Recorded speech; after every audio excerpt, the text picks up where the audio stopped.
Chapter 4 Chapter 4 The next day, Eliza finds herself in the great hall and smugly sits down in the seat that used to be Malfoy's, the blonde and his court having been booted down the table, as Eliza claimed her place as leader of the year group. Of course, first year, Slytherin politics were basically a warm-up in comparison to what actually went on inside the house. Each year had its own small court, compromised of a leader and the best of the best, or a court, so to speak, the spot Eliza had just usurped yesterday. From there was an underclassmen court and the upperclassmen court. The third-year court had an obligation to rule over second and first years, usually under direction of the upper-year court, the seventh-year king or queen, who looked after the rest of Slytherin house. It was complicated, yes, but Eliza couldn't imagine how bored she would be in one of the other houses without it. Eliza started loading her plate with strawberries and looked up as someone cleared their throat next to her. "Excuse me, is this seat taken?" A boy with mousy brown hair and startling blue eyes asked beside her. Eliza glanced at him and his friend before shrugging her shoulders, elegantly popping a strawberry in her mouth. Taking the reply for what it was, the two boys slid into the empty seats next to her. "I'm Theodore Nott, heir to the House of Nott. And I'm Blaise Zabini, heir to the House of Zabini. It's a pleasure to meet you." The other boy introduced himself with a charming smile on his face. Eliza raised her eyebrows in response, waiting calmly for the two to make the first move. "I'll cut to the chase, because you seem like someone who doesn't care for beating around the bush," Nott said to her, continuing, when Eliza nodded her head in agreement. She enjoyed power plays, but not at 8 a.m. in the morning, when all she wanted was to finish her breakfast. "We want to ally ourselves with you. It's obvious who has the power here, and it's not Malfoy. My father will hear about this," Zabini mocked in an almost uncanny imitation of the boy. Eliza felt her lips twitch slightly before she turned back to observing the Nott boy. "Why should I let you into my court?" Eliza questioned, reaching out for another strawberry. "Why shouldn't you?" Nott instantly responded with a grin. "That's not the most encouraging response," Eliza commented dryly. She wouldn't bother with most people, dull and irritating sheep, but these two seemed different. Eliza's instinct was screaming at her to keep these two around, and so far her instinct had never led her wrong. It was rare Eliza found herself acting on a whim, but in this case, why not? "Welcome to the court," Eliza said, and felt herself smiling as the other two boys visibly slumped in relief. "Long may we reign," Zabini tacked on, smirking, and Eliza laughed before eating her last strawberry. Long may they reign indeed. It surprised Eliza how quickly the month of October passed, but she supposed between keeping a careful eye on Malfoy and his potential grab for power, and trying to read practically every book in the library on top of her actual schoolwork, she had been keeping busy. It wasn't just her unquenchable thirst for knowledge that had been keeping her busy, she thought, looking to her side at Nott and Zabini. She now had obligations to her court. They weren't much of a court, Eliza pondered, as Professor Flitwick took the register. Right now, it was just the three of them, but Eliza knew even now they were already a dangerous team. Not only did Nott and Zabini hold a lot of political sway as heirs to influential houses, the more she had gotten to know them, the more she realized how lucky she had been that they allied themselves with her, even if she did detest relying on such a notion as luck. Nott was a serious boy, quiet but definitely not unassuming, and as he and Eliza spoke about their plans, she had come to realize he had the mind of a brilliant tactician. Eliza herself had yet to beat him in a game of chess. She had found out he lived with his grandfather and was evidently not happy there, but Eliza didn't pry. If Nott felt like he wanted to open up, he would come to her in his own time. The boy was confident, but no one could deny that he was reserved, almost intimidatingly so. He was much like herself in that regard. Zabini, on the other hand, though still cutthroat when it came to politics, worked from a whole different perspective. Zabini knew how people worked. He was open and charismatic, and at least some of the friendliness he projected wasn't a lie, but he had a way with words that made people slip their biggest secrets. It was quite amazing to watch, really. He wasn't as reserved as Nott, and took great pleasure in pushing Eliza to her limits, whether it be with casual physical contact or the never-ending stream of ridiculous puns he couldn't help making. She didn't mind his presence, though, his or Nat's. In fact, she might even say they were on their way to becoming friends. Now don't forget that nice wrist movement we've been practicing. Flitwick squeaked from the front of the class, jolting Eliza out of her musings. She shared a droll look with Zabini as the professor continued instructing the class on a charm that Eliza had been able to perform since she was 6. Judging by the bored look on Nat's face, or was he asleep? And Zabini's doodles, something that looked awfully like Malfoy being drowned by the giant squid, they shared the sentiment.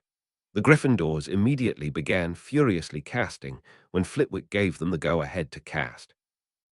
It was amusing to watch them bumble around the casting for a while, but Eliza quickly grew bored of spectating the lengths of their stupidity, especially when she heard that Granger girl begin another tedious rant. Eliza picked up her wand and looked disinterestedly down at her feather. A feather was meant to pose a challenge to her. It was laughable, really.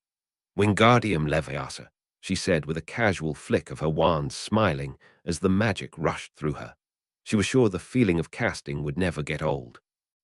She levitated the feather into the air in front of her, making it dance around in circles.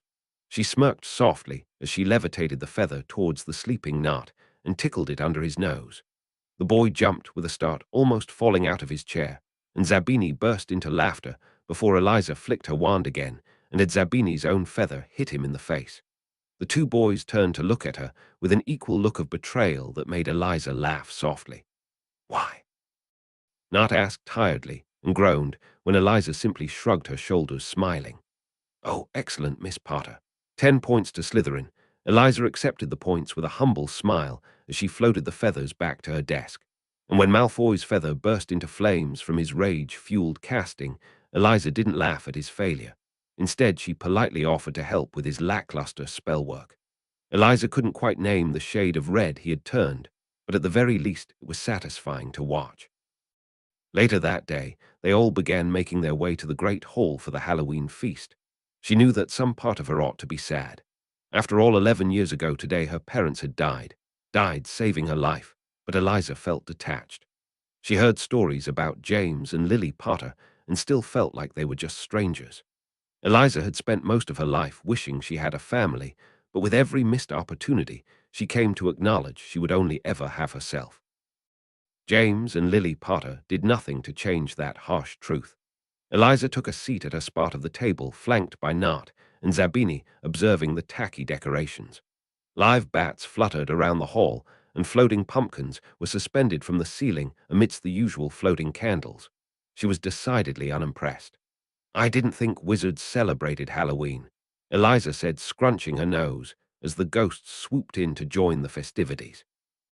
You don't know, Zabini blinked incredulously, staring at her. Muggle orphanage, remember, Eliza said back, returning to filling up her plate. And hadn't they taken that news well, that Eliza had been shoved into a Muggle orphanage and clawed her way through every day just to keep on going? Zabini stared at her for a few moments before turning around to Nat, gesturing manically towards Eliza.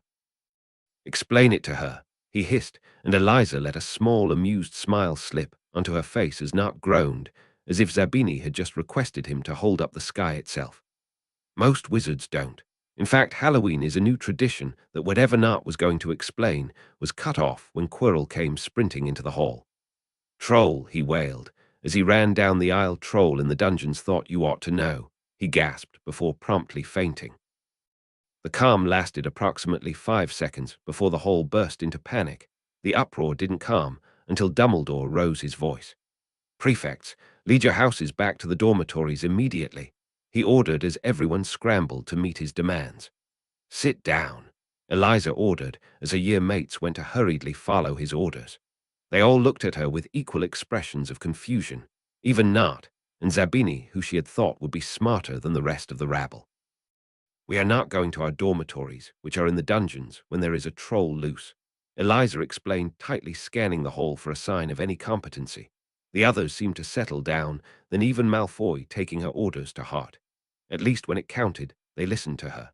It was at that point Lucian Bowl lumbered up to her. Not exactly the sign of competency she was looking for, but still someone with higher status than her nonetheless. What do you think you're playing at, Potter? The headmaster said to go to our dormitories that are in the dungeons. Eliza asked slowly and watched as the horror dawned on Bowles' face. He soon scurried off to report his newfound epiphany to the Slytherin king of this year, Roll. Not long after that, the entire Slytherin table had sat back down in place, unmoving against the chaos. "What are you doing?" Snape hissed furiously at them as he broke away from the other professors. "Our commons are in the dungeons, sir." Roll spoke for all of them. Snape didn't seem to know what to do with the information and stood there uselessly for a few moments before nodding. "Stay here. Keep the younger students the furthest away from the door while the teachers are gone," he ordered, turned to glare at Eliza as if somehow she was the cause of all this trouble, and strode out of the hall, cloak flaring behind him. "So Halloween?" Eliza asked, turning back to Nott, who let out a small laugh as he explained. "As I was saying, Halloween is a newer concept. Wizards never used to celebrate the Muggle holiday. Instead, we celebrated Samhain. You follow the wheel of the year?" Eliza asked curiously. Nott blinks in surprise before nodding in acknowledgement. "Not officially. Samhain was always celebrated, as well as Yule, by all families, with the lesser days like Beltane and Imbolc usually being celebrated by darker inclined families, traditionalists." Seeing Eliza nodding along, Nott continued. "The rituals gave us a deeper connection to our magic. It was restorative to us, and gave thanks to Lady Magic, which ensured our power." "But then?" Eliza asked, because that was evidently not the case now, especially if she couldn't even find information on it. "But then Muggleborns grew uncomfortable with our rituals, most of them firmly Christian and biased against blood magic, and it began causing tensions. Rituals were quieter events than before, some even banned, but things were still okay." Nott paused here, looking vaguely uncomfortable. "But then the Dark Lord began rising, and the war became blanketed as light vs dark. It was easier to demonize the dark, as the Dark Lord slowly became insane." "You can't say that, Nott," Malfoy said harshly, surprisingly, joining the conversation. "We all know it's true, Malfoy. The wizard by the end of the war was not the one from my grandfather's stories," Nott replied harshly. "Interesting. Eliza would have to question that more later." Instead, she cleared her throat and gestured for Nott to continue. "After the Dark Lord's defeat, light propaganda was everywhere," he said studiously, not looking in her direction or at the lightning bolt scar on her face. It didn't help that most of the Dark Lord's supporters were from dark families. "We suffered a large blow in the last war, and suddenly there was no one to fight for our traditions. Muggleborns and half-bloods began lobbying for the ban of dark magic and our rituals, and soon we were forced to worship our Lady Magic in secret, like criminals." Nott finished bitterly, the boy more passionate than Eliza had ever seen him. "That's why there's such an animosity between Muggleborns and purebloods, not mudbloods because they have dirty blood, but because they sully out traditions," Zabini chimed in, looking uncharacteristically serious. "And that's why I could find no information on it, because it's illegal." The Slytherins nodded sullenly. Even the upper years had been listening in and were now staring at her with undisguised curiosity. "Does anyone know how to do the Samhain rituals?" Eliza asked to the group at large, and watched as they shifted uncomfortably. Finally, Marcus Flint nodded his head in admittance. "If I find a safe place to practice them without being caught, would you be willing to teach me?" Eliza was honestly amused at the surprised looks she had garnered. They should know she was not a blood traitor by now. "All right, Potter," Flint agreed, even if he did sound thoroughly confused by the whole interaction. Eliza nodded to herself as everyone began talking amongst themselves. They had given her a lot to think about. The troll was the only thing anyone would talk about as they entered November. The Granger girl had almost been killed by it, would have been if it weren't for Weasley showing up and somehow knocking the troll unconscious. If that was indeed the real story. Eliza found her thoughts consumed by what Nott had revealed on Samhain. She was incredibly interested in the rituals themselves, of course. She had a feeling she was one of the rare few who felt such a connection to their own magic after weeks of watching her bumbling classmates, and it would be worthwhile if she could actually take part in a ritual to connect her to Lady Magic. Yes, it was all very interesting, but what had been on her mind these past few days had actually been the other things Nott had told her, intentionally or not. First, she didn't agree with the banning of rituals. She didn't believe in the regulation of dark magic at all really, but she knew she had much more to learn on that front. Secondly, almost everyone in Slytherin was aligned with the dark, which she already knew. This was fine, however, as it aligned to her goals of ruining Dumbledore quite nicely. But most importantly was what she had learned about the Dark Lord. He was not the raving terrorist lunatic she had immediately dismissed him as, at least not at first, but rather an actual leader with actual goals, at least judging by Nart's reverential tone and the disdain he had held when he explained how the public viewed the war. The Dark Lord was important to her court, to her followers, and her court was important to her. They were her basis of power, the people she would eventually have to trust. She cared for her court, and in turn cared about what they did. She would have to discreetly research more about the Dark Lord, whilst not alerting Dumbledore's attention, whom she had to balance her Golden Girl act for. It was bad enough that Eliza felt her word tilt dangerously as she stumbled on the staircase and quickly grabbed onto the banister. If it weren't for her quick reflexes, she would have tumbled right off the staircase. Trying to calm her heart, she took a few deep breaths before walking again. She hadn't even made it more than 2 steps before she stumbled again, this time jumping backwards to avoid crashing into Professor Quirrell. "I'd watch your step, Miss Potter. Wouldn't want you to fall, would we?" he said, politely smiling. Eliza studied him for a few moments before plastering an embarrassed smile on her face. "Of course, Professor. I'm terribly clumsy." The two stood in silence for a beat longer before Eliza finally went to move. "Well, I must be going, Professor. I do have a Quidditch match to get to," she spoke easily. Quirrell stood there for a few moments longer before moving aside. "Of course, Miss Potter. I wouldn't want to keep you." Eliza moved past him, walking steadily down the corridor, playing the interaction over again in her mind. He hadn't stuttered once during their conversation, and she was sure she hadn't imagined that red tint in his eyes. How curious. She was curious indeed, that Potter girl. Interesting. Prophesied to be his enemy, the Light's Golden Girl, and yet sorted into Slytherin. Charming and intelligent was the general consensus of the staff, but Lord Voldemort saw something else in the girl's eyes. Something just a bit off, a bit different that set her apart from her peers. Yes, she was interesting, and not at all what he had expected. But being interesting would not save her life. He was the Dark Lord Voldemort. He had conquered even death itself, and he would not be stopped by some girl. No, he would regain his body, return to his former glory, and then, one way or another, the girl would die. He would make sure of it. If Zabini or Nart had noticed her curious tick of continuously holding onto the banisters these days, they didn't mention it. They had probably put it down to her paranoia and left it at that. Eliza might be paranoid. She might have magnified the entire interaction, but she found it was usually better to assume the worst of people and be pleasantly surprised later on than vice versa. She and Nart were currently sat in the Slytherin Commons. On the outside, it appeared that they were both studiously involved in a game of chess, but in actuality, she knew they were both intently eavesdropping on the students around them, particularly the loud, rowdy Quidditch team. Rook to B5, Eliza intoned, pretending to be studying the board as she listened in. "Well, I heard that the Weasley twins snuck into the 3rd-floor corridor and they found a Cerberus. Scared them to death, it did. A Cerberus. Come off it. Dumbledore's not got a reason to keep such a beast here." Eliza turned her attention back to the board. Nart's last move had just placed her in a checkmate. Sighing, she toppled her king, and they reset the board again. A Cerberus. Why would Dumbledore be keeping a beast here indeed? Especially on the forbidden 3rd-floor corridor.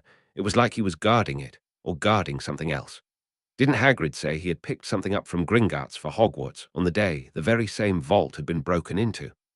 No safer place in the world than Hogwarts. That's what everyone said, so what if her musings were interrupted when the common room door slid open and Zabini stumbled in? It wasn't hard for the other boy to keep strange hours, as Eliza knew he spent a lot of time building connections with other houses, but his gait was off. And as he drew closer, Eliza could see the beginnings of a darkening bruise around his eye and dried blood beneath his nose. Who did this? Eliza demanded, standing up instantly. Conversation halted around them, but she paid it no mind. Who did this? She repeated again, feeling fury brim inside of her, her wand hand twitching dangerously as Zabini remained stubbornly silent. Under her glare, though, he seemed to wilt. I got jumped by some stupid Gryffindor. Just leave it, he muttered testily. Evidently his pride had also been injured. Give me the name. Zabini looked at her uncomprehending for a moment, but soon began looking worried as he saw the look on her face. It was Cormac McLagan, he remarked bitterly before slumping down in the armchair she had just been occupying. Eliza nodded her head in thanks, feeling herself settle into a cold, distant fury. It had been a while since she had felt like this, not since Malfoy had challenged her a month ago now. It was almost refreshing to feel that ice-cold fury lap at her veins. Somebody get him some healing balm. I don't care who, she ordered, and Terence Higgs scuttled off to presumably go and get some. Anyone know where this Cormac will be? He cornered me on the second floor, Zabini said, grimacing as the movement twinged his injuries. You could probably catch him before he made it back to Gryffindor Tower, Nott commented absently, as if he were remarking on the weather and not Eliza's plans to murder a man. Eliza nodded in response before storming out of the commons. She knew a few shortcuts, thanks to her exploration of the castle. She could cut Cormac off before he made it to Gryffindor Tower and teach him a lesson about what happens when you mess with what was hers. He wasn't the most intelligent, Eliza observed from where she was hiding in an empty classroom waiting for him to walk past. He lumbered loudly down the corridor, completely alone, a stupid, smug smile on his face, and Eliza swore she could still see blood on his knuckles. That did nothing to ease her ever-growing fury. Just as he was about to walk past, Eliza uttered a quiet, petrificus totalis, wincing as he fell to the floor with a loud thud. Eliza dragged his prone body into the empty classroom, fishing his wand out of his pocket before tying him up with a quick incacerus and lifting the petrification spell. She wanted him aware of what she was about to do. The second the spell was lifted, he began to struggle against the ropes, spitting curses at her loudly. Now, Cormac, I just have a few questions for you, she said complacently. What do you want, you crazy bitch? He shouted again, thrashing wildly. Eliza softly pressed her foot down on his throat and watched as he stilled instantly. There's no need for that. I just wanted to know if you thought it was funny to beat up a Slytherin first year, she asked, deceptively calm. What are you on about? Did the little brat go running then? He snarled viciously, but quietened down when Eliza increased the pressure on his throat. So you did go after one of my Slytherins then? Eliza asked, once more feeling giddiness well inside her. He deserved it. I was teaching him a lesson. Oh, Cormac, you really should have thought through your answers some more, she said, lifting her foot from his throat as he gasped for air. It seems now I'll be the one teaching you a lesson. Eliza crouched down so she was face to face with the pathetic worm, almost savoring the look of fear in his eyes. He began struggling fruitlessly again, now completely panicked. I need to teach you to keep your hands off of what is not yours. Eliza picked up one of his hands, hopefully his most dominant, and placed her wand against one of the fingers. Circumrota, Eliza intoned softly and watched in fascination as his finger began to rotate until she heard a sickening snap and Cormac wailed out. She repeated the process on 3 more of his fingers, and her grin grew wider each time she heard the bones crunch and his pained cries. She stopped after 3 fingers and released him from his bindings, watching as he curled up into a ball. She leant closer towards him, her poisonous green eyes meeting his watery ones. Now you're going to go to Madame Pomfrey and say you broke your hand punching a wall, you won't mention me, and you will never lay a hand on my Slytherins ever again. Otherwise, I will not limit myself to just your fingers, do you understand? She explained calmly, casually twirling her wand in her hand, which he eyed, twitching. He nodded furiously, and Eliza nodded, an easy-going grin sliding onto her face. It has been a pleasure, she said, and felt her smile become sharp, turning into a vicious thing. She walked out of the room, leaving Cormac behind. She hadn't even broken curfew. At lunch, the next day, rumors were flying about Cormac. It seemed no one had bought his punch-the-wall excuse, but as long as there was no alternative answer, everything was fine. The other Slytherins had been eyeing her nervously all day, although Eliza was sure she had spotted some grudging respect in their eyes. When Cormac finally walked into the hall that day, after spending the night painfully regrowing his bones, Eliza shot him a benign smile and watched in amusement as his face rapidly paled. Zabini and Nott, who were sat next to her, shared a look as they witnessed the interaction. Potter, Zabini began, and Eliza looked over, curious at his hesitant tone. Thank you. Not many would do what you did, he said seriously, warm brown eyes full of an emotion Eliza couldn't quite place. I always look after what's mine, Zabini, she responded with a grin laughing off his gratitude. Blaze, he said, smiling at her eye, think we've reached the point of first names now, don't you? He joked, and Eliza laughed happily even when he threw an arm around her shoulders. Nart shook his head at their antics and went back to reading his book. Why do you look so disappointed in us, Theo? Eliza teased as the other boy tried to ignore them. Yes, Theo, lighten up. Whatever Blaze was about to say was cut short when Theo whacked him over the head with his textbook. She smiled as she watched their antics. She would always protect what was hers, Blaze and Theo both.